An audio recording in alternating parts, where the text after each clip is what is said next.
UP में मौसम भले ही सर्द है, लेकिन राजधानी लखनऊ में हुई एक मीटिंग ने पूरे यूपी का सियासी पारा हाई कर दिया है। राजधानी लखनऊ में उत्तर प्रदेश विधानसभा का शीतकालीन सत्र चल रहा था।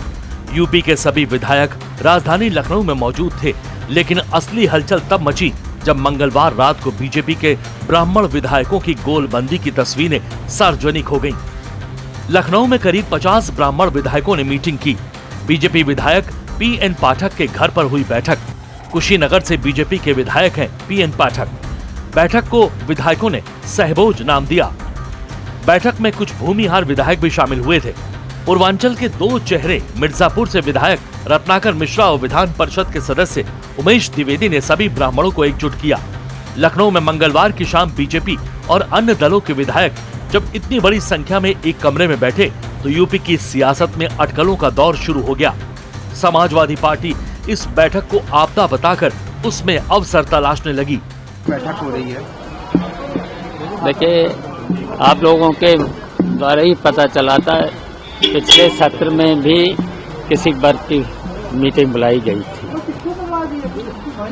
और फिर बुलाई गई है। तो ये भारतीय जनता पार्टी के लोग जात में बांटते हैं। हम तो कहेंगे ब्राह्मण समाज की अगर मीटिंग हुई है, सब हमारे समाजवादी पार्टी में आए, सबको सम्मान मिलेगा। ये बीजेपी की नहीं, और भी लोग ब्राह्मण इकट्ठा हुए हैं। छटपटाहट है। ये सरकार से हर वर्ग नाराज है। ब्राह्मण समाज के लोगों ने नाराजगी के साथ ये जो मीटिंग की है, और ये भारतीय जनता पार्टी के हराने की मीटिंग है। यूपी में साल 2027 में विधानसभा चुनाव होने हैं। ऐसे में हर एक बैठक के सियासी मायने निकाले जाने में लाजमी है। लेकिन बीजेपी विधायकों की हुई बैठक पर सपा को अवसरवादी आरोपों को बीजेपी ने सिरे से खारिज कर दिया है। देखिए, जब विधानसभा का सत्र होता है तो सारे विधायक एक दूसरे से मिलते रहते हैं। इसको कुटुंब बैठक, स्नेह मिलन और ब्राह्मण और क्षत्रिय और बैकवर्ड और दलित के रूप में नहीं देखना चाहिए। अब विधायकों को मिलना चाहिए और मिलते हैं, ये अच्छी बात है। विपक्ष पूरी तरह से डिरेल्ड है, उनके पास कहने को कुछ नहीं है। समाजवादी पार्टी प्रदेश को अराजकता की आग में 4 बार झोंकने के बाद भी उनकी पेट की आग शांत नहीं हुई है। प्रदेश में हजारों दंगे करा चुके हैं। गुंडे, बदमाश, mafia, one district one mafia बना चुके हैं। अब जब माफिया विहीन स्टेट है तो उनके पेट में दर्द हो रहा है कि मैं क्या करूं। अब कोई रास्ता नहीं उनको दिख रहा है। समाजवादी पार्टी की दाल उत्तर प्रदेश में नहीं गलने वाली है।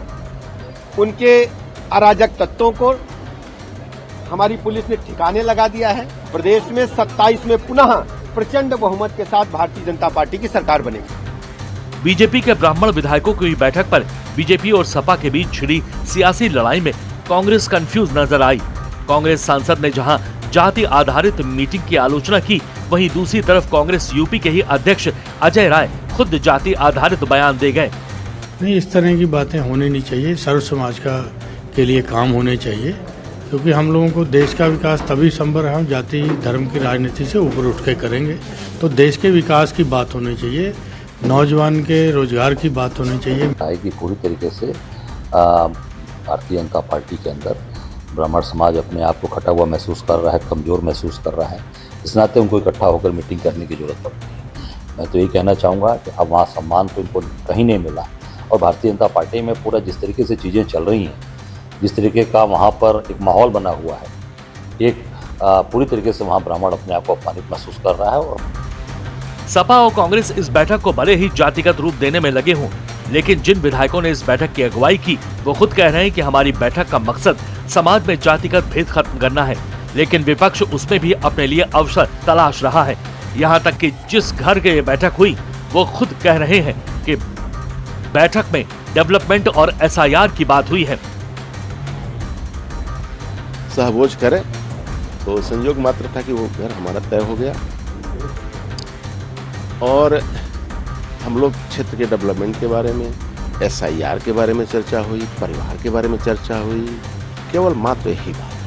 पता नहीं मीडिया में क्या क्या चल रहा है, ब्राह्मण नाराज है, ऐसी कोई बात नहीं है। निश्चित रूप से मैं कह सकता हूँ कि किसी समाज में कोई दिक्कत होती है तो हम लोग अग्रणी हैं। हमारा फर्ज बनता है कि हम समाज के लिए भी काम आए, तो उस पर भी चर्चा हुई है। अपने माता पिता जो पाल पोस कर बड़ा हम लोगों को किए, वो उनको वृद्धाश्रम डाला जा रहा है। हमारे बच्चे अमेरिका चले जा रहे हैं, इंग्लैंड चले जा रहे हैं, अपने माता पिता का ध्यान नहीं दे रहे हैं, एकाकी जीवन वो कैसे मतलब किस हिसाब से रो रो कर बिता रहे हैं। तो उनको कैसे हम लोग संस्कारित बच्चों को कर कर पुनः राम कृष्ण की राह पर मुख्य धारा में लाने का काम करें।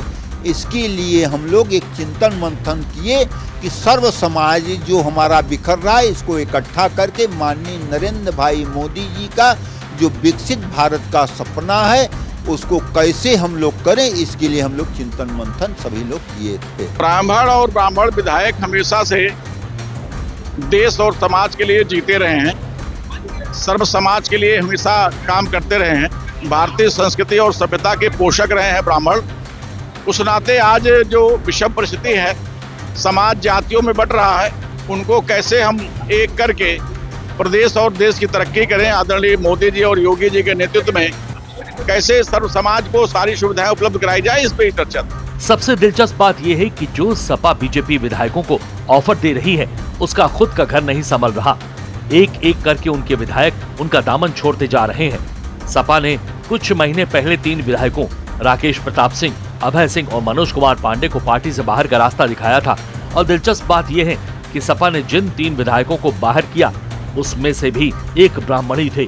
और जब वही सपा ब्राह्मणों की हितैषी बन रही है, सपा के इस क्रोनोलॉजी को समझने के लिए आपको यूपी में ब्राह्मण वोटरों का गणित समझना होगा।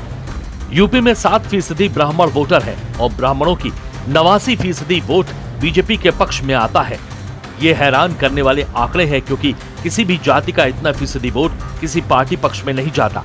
यही वजह है कि सपा अब इन ब्राह्मण वोटरों पर डोरे डालने की कोशिश कर रही है। यूपी में ब्राह्मण बीजेपी का कोर वोटर है और यूपी बीजेपी के जितने भी ब्राह्मण विधायक हैं उन्होंने एक सुर में ये ऐलान कर दिया है कि वो सीएम योगी के साथ पूरी शिद्दत से हैं। ऐसे में बैठक को लेकर बखेड़ा खड़ा करने की सपा की कोशिशें नाकाम होती दिखाई दे रही हैं।